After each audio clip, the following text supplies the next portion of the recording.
Hey everyone, this is LuckySevenDX. Welcome back to Let's Play Okamiden. This place should look familiar to all you people who know Okami. This is Shinshu Field. I'm probably not even saying it right. But in the last episode, we met Chibiterasu and we met Issun, and we're going to have to go find the source of the darkness by asking our little friend Miss Sakuya, who happens to be a guardian spirit of the guardian sapling or something like that. I forgot the details, but we're gonna go meet her. Basically, you can use the touchscreen to control the camera. I really never do this anyway, so we'll do a little bit of looking around in Shinshu Field, but there's really nothing to do here at the moment besides go to the village. I can't remember names anymore. I don't know what the heck is wrong with me. We're gonna go to the home of the Nameless Man. He's just sort of a dude. Hana Valley. You guys, yeah, Guardian Sapling. That's right. But you'll probably recognize the Hana Valley from the first game. That will play a key role later as usual. But I just came here to grab a treasure chest. These are stray beads. Those are the major collectible in Okami, and here they are only an antique, aka treasure, aka something you sell. So these aren't really anything important. They aren't like, you know, scattered across the world. You have to find them. They're just treasures this time. Nothing too important. The only other treasure we can get out in Shinshu Field is over here, and this will be actually be our first. Well, first of all, we're going to just one of the guardian saplings. We're gonna have to do stuff with this later. We can't actually do anything here because it's withered. Something is wrong with the land. You don't say. The dark sky doesn't, you know, cue that in there. You know, oh, things might not be good. The sky's purple. I don't know. It's usually indicative of that, but indicative, I suppose, how you usually pronounce that. But here's our first masterpiece. You can see that there's 10 parts of this one. We actually got the 8th one. I guess technically you're supposed to get this one 8th. They usually go in order of where you find them, but there are some that are a little bit out of order, and that's one of them. But the ones we'll be finding later in the video, it's going to start going in order from now on. But here we go. It's Kamiki Village, I believe, now that I remember. Also, this just going to explain shortcuts. I explained those last episode. You can just tap them to access items quicker. I usually like to put one healing item in there, one SP item, and you also get some items that'll heal both not SP, HP, or SP, it's not Bowser's story. Sun and ink, and then one that does both sun and ink. So you can kind of have those. I don't tend to use items of that much. I don't know. I don't like using items in this game. It feels I like playing this game like Zelda, where you don't have items necessarily to use all the time. I guess bottles are items, but I don't usually use those either. I like going on what I have. But we're here in Kamiki Village, and this is Mr. Orange, major character from before. No, we are not Shiranui. We're actually we're the son of his resurrected form, something like that. Bit weird. But yeah, we are a little pup, I suppose. I mean, we're just a little guy. I don't know, it's kind of cool to play. I like playing as Chibi, though. He's a fun guy. But first we're going to meet a major character from the last game, and still a major character in this game. Meet Susanoo, the, guy who defeated Orochi here. He's apparently hiding something behind there, but we won't be able to see it yet because we have no means of seeing what's hidden behind there. It's nothing important, really.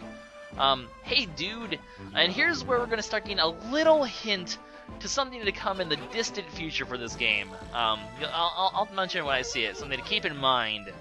But yeah, not a very impressive looking guy. He has some wicked arm hair. Like, my goodness, that is just ridiculous. And his facial, like, dude, shave. It's good for you. You probably should. Also, your sword has a flower growing out. That doesn't look very intimidating. He's a sword made out of wood. He really is not that, he's not that intimidating of a guy, but apparently he helped us defeat Orochi last game, so he must not be half bad. Anyway, he's not as major a character in this game as he was in the last game, but he's still, of importance. Anyway, so he's mentioning how he's seen this pup before, but Chibi doesn't know him, but he knows Chibi. Kind of a bit weird, but this is something you're going to want to keep in mind for the distant future. This will come into play at a later date. And of course, I do have to ask you guys, no spoilers, obviously, in the comments. If you guys spoil, I will, delete the comments, and maybe harsher penalties. So no spoilers, because, people who haven't seen this game before, this game is a great story. I don't want it to be spoiled, because the story is what makes this game, and I just want, I want the story to be, people are trying to go into this fresh, please let them stay fresh. Anyway, just his little basement. It looks like he's high, basically, all you need to know about Susanoo is he's a giant coward, or at least he used to be. Not so much anymore in this game. It's not really played up as much as it was in the past game about how he's a coward. He's actually pretty confident in this game, which is kind of interesting. Character development. They aren't going to undo the character development he underwent. There we go. That's better. In Okami, they're not gonna undo that. Anyway, this is Mrs. Orange. She does stuff. It's pretty cool. There's no poll here. Keep that in mind for later. It's going to be important later. Just kind of exploring the village for a little bit, and then we'll get going with the plot. Also, another house that'll be important is, what's her name again? Kushi, there we go, the wife of Susanoo, all that fun stuff. Susanoo and Kushi are important because of something, basically Kuni. So, apparently, he is, they have a son. So, they got married 9 months ago, and they already have a boy. And, you know, we're not talking like a baby boy, we're talking like a boy, so a bit weird, I suppose. Like, you know, red flags, for people who've played the game before, red flags should be coming up. By the way, make sure you get that masterpiece, it's hidden there. Also, this barrel, we'll deal with that later. But, I guess a bit weird that, you know, 9 months after the plot, they suddenly have a kid. That's going to come into play later. You'll see why that's important later. Once we meet him, we'll eventually learn more about that. But Kuni is going to be a very important character. You're going to see why when we meet him, but that will be probably next episode. Just kind of explore around and see if there's anything important. We're just going to eat soup, because we are a wolf. We don't care about politeness. We are just going to eat people's food and not even care about it. I mean, they're just letting like a random wolf run around their town. Kind of a bit odd of them, I suppose, but who knows.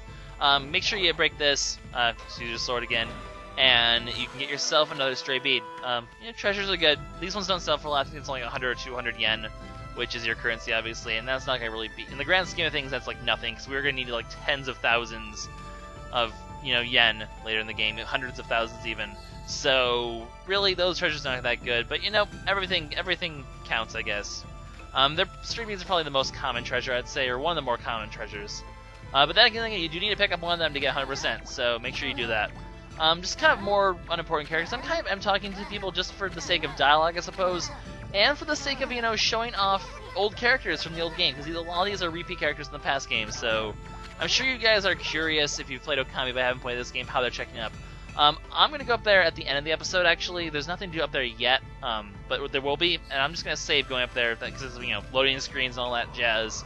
I'll save that for when that happens. But first, we got a cutscene. It's time to meet Miss Sakuya and meet the sacred tree, Konohana, the, I guess the head of the guardian saplings, I suppose. This is like the major guardian sapling, I suppose. I just said I suppose twice. Conversation. I'm great at it.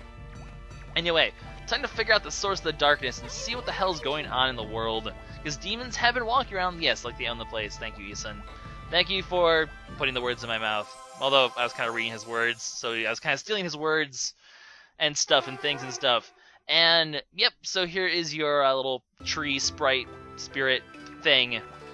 Basically, she looks like a hot chick. Yay! Well, as hot of a chick as you can get with Japanese art style, I suppose. I mean, they sort of don't have faces, which is kind of a bit weird. But well, another thing is for the spirits and stuff like this, they're gonna confuse. Sometimes people will confuse Chibi for Ami, which, well, obviously not true. We're a bit smaller. Yes, we have shrunk since we last met. And Issun's gonna, of course, straighten things out and explain. Chibi, I just love the name. I love saying the word Chibi. It's just such a fun Japanese word, and I just like being able to call him that. I just thought it was really clever they named him that. But really, I do have to like, you know, they have like all the emotional responses, you know, the very cartoonized emotions, you know, the hearts flowing out of them, the little shock expression, you know, they'll have like, you know, the little storm cloud stuff, you know, anger will be like people, you know, hot and like steamy, not that kind of hot and steamy, the other kind of hot and steamy. You know, there's stuff like that. They have very interesting ways of conveying emotions, because, you know, they don't have voices. They have, like, you know, the sound effects a la Banjo-Kazooie, you know, the sort of like, weird sound effects instead of talking. Also, apparently, the two of them really do love each other. Look how many hearts. Link would be having a field day right now. There we go. See? Hot and steamy. Issun's just getting angry because we're being a bit distracted here. Also, I never understood the whole, Issun's like, why don't you give her a good bite, and then, why do you want Chibi to bite her? I don't understand, Issun. You're kind of a dick. And you liked her in the previous game, so I don't know. I'm not really sure what that line's supposed to be about. I've always been a bit confused after that. Anyway, Issun looks like he's going to be our partner this time, because he's like, okay, well, I'm going to be partner, but unfortunately, he has his, Celestial Envoy duties to do, so, sorry, Issun fans, but his days of being a partner are getting pretty numbered, actually. He's sort of the starting partner, but he's going to be replaced with our actual partner very soon. because while we do come across him, he is a character. He's not a major character in this game. Issun's sort of delegated to a minor role in this game. He's not really a very important one. He's just sort of your intro to the.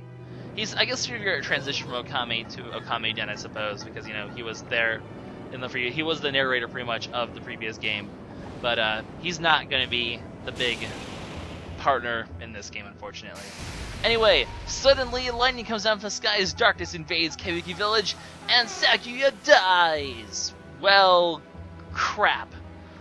She doesn't really know where this darkness is coming from, unfortunately, but she's gonna before she can really tell us her points in the right direction, unfortunately she dies. Issun's gonna try a certain brush technique in order to get this to work. This brush technique, well, it's actually one from the original game. It is the Rejuvination skill, for those of you who are wondering. Unfortunately, he doesn't have the god power, so he's not good enough to fix a disaster of this magnitude. However, Chibi does know the skill, so what's going to happen? Well, he's just going to bark a lot, and by the power of barking, stuff happens. Basically, to learn new skills, you'll eventually come across constellations, and unlike the previous game where you had to connect the dots, this one you actually have to trace the outline. I mean, we have, a better ability to trace, and there's going to be a lot of tracing in this game. Luckily, like I said, they're very lenient, so don't be too, I mean, you have to have some speed as well. You only have 30 seconds to trace this thing. As you can see, I'm actually, it took half the time just by going decently fast, so you don't have that much time to trace everything. But as you can see, you can easily make a lot of mistakes and it's still going to register. As long as you have the basic shape, you'll be fine. I mean, as long as you really give it a good effort, it's not going to matter too much if it's perfect or not. You don't have to be an artist in this game. But we're going to learn our first, well, technically our second Celestial Brush skill, but our first one that doesn't come jam-packed with Chibi. A nice little bundle, buy one Chibi, get one Sunrise technique for free. No, well, this is the first one we're going to learn. And the cool thing about this game is while we do see all the spirits that we saw last game, the ones who actually teach us the skills are their children, because, the parents taught Ami their skills, and now their children will teach Ami's son their skills. I've called her Ami, I've called her Ami. I really didn't make up my mind which one I want to call her. But basically, we're going to see their kids, which is pretty cool. They're going to be called the young, whatever the name is. So they're the young Yomigami. Japanese names. I'm just going to flounder around these all game. I'm very, very bad for the languages. I cannot really. I'm just really bad with pronunciation and all that jazz. I mean, come on, I can't even say Pokemon names properly. And you guys are expecting me to say Japanese correctly. But we're going to get the power of Rejuvination. Quite coincidental, I guess, that we're going to get the power I need when we need it. But that tends to be how it works in all games. And considering, you're the son of a god or goddess, I guess miracles would, be that. I guess it makes sense, I suppose. But we've gained ourselves a new power. Issun already showed off what we need to do. Basically, in order to repair broken things, we just need to trace the outline of what's broken, pretty much. So, basically, we're going to trace the outline of the tree, just using the skill. They're always going to give us an example of how to use the skill when we reach this point. When you learn it, when they're going to immediately give you a tutorial on how to use it. And as you can see, my drawing for this is just absolutely crappy, but like I said before, it's not going to matter. This is actually going to be a successful attempt anyway, because it's really not, that picky, which is good. If it was picky, this would be annoying. You could really push the envelope for this one if you wanted to. But it repairs the tree, but unfortunately, while it does revive Sakuya, it doesn't give her full power back because the tree is not in bloom. Those of you who played the original Okami will know where this will eventually lead, but that's not something we can deal with right now. But yeah, so in this current state, obviously Sakuya can't help us. Issun's too busy to be able to help us. So our first quest basically is going to be to find Chibi a new partner, because for some reason I guess Issun's like, you can't do this alone. I mean, come on, I'm the freaking son of a goddess. I could definitely do this alone without a partner, but nope. The game's like, you need a partner, so we're gonna get ourselves a partner. So that's gonna be the major goal for the first part, or for this first part of the game, I guess, is getting ourselves a partner. That's gonna be the end of Issun's part of our journey. Really, I guess if you break it down, there's gonna be many different people we're actually gonna travel with. And Issun's, I guess, the intro one. I think I've pretty much explained this like over and over again many times. You guys are probably like, dude, we get it. Shut up. So okay, I'll shut up then. But yeah, so we're gonna. They actually explain here. Yeah. Basically hinting at that eventually we're going to get the power to fix the tree. We don't have that yet, though. It's not going to be too long until we get that, but we will need to wait a bit to fix this up. Unfortunately, poor Miss Sakuya is just in trouble. So the plan is, let's go get ourselves a new partner. These cutscenes are a bit long. I will admit, and I'm going to kind of make the videos a little on the longer side, like Spirit Tracks, just because these cutscenes do tend to drag on for quite a bit. The text is a bit slow. So I guess to compensate, you know, I do want to be making a lot of progress besides cutscene progress. We'll quickly read the rejuvenation tips. There's really not much to know here besides, you know, the just tracing sort of thing. I forget what the tips actually mention. What do the tips say? Oh yeah, just time limit. You know, it's kind of stuff I already explained before. Really not that hard of a skill, although it's going to be one that we're going to use a lot.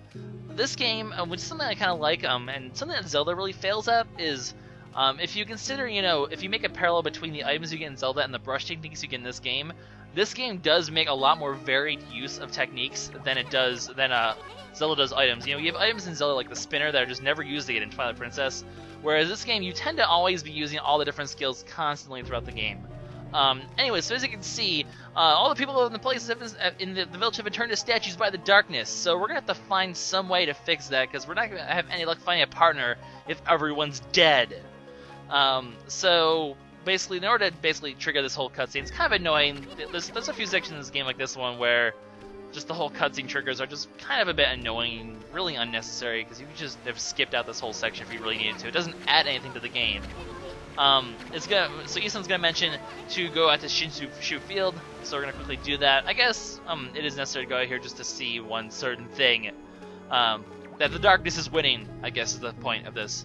The darkness has almost already taken over the world. So I guess it's sort of supposed to give a bit of a time pressure, or, you know, holy crap, good almost is already dead sort of thing.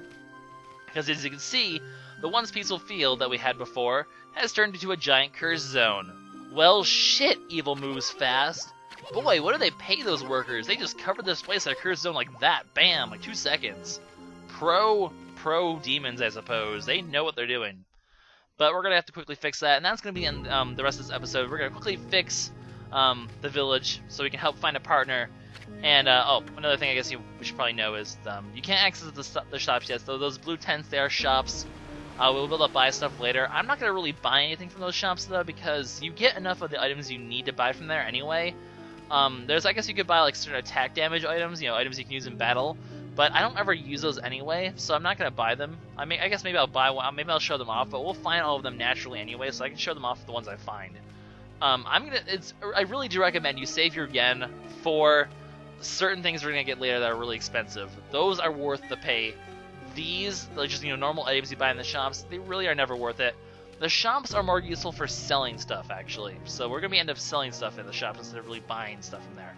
But we're going to head up to the viewing platform. Up here is actually our second masterpiece. So we got 3 of the masterpieces so far. That's a good start. You know, 3 out of 50, it's a start. So they're going a bit faster than those bunnies did, that's for sure. Stupid bunnies and Spirit Tracks. But what we're going to need to do to fix the sky is to use our sunrise technique. We'll bring the sun back, and that's going to bring the village back. So next time, guys, we're going to need to save the town. It's still pink, though. The sky is still pink. That's a little disturbing. But this is LuckySevenDX signing out. Next time, we're going to find ourselves a proper partner and save the world. All right, bye-bye.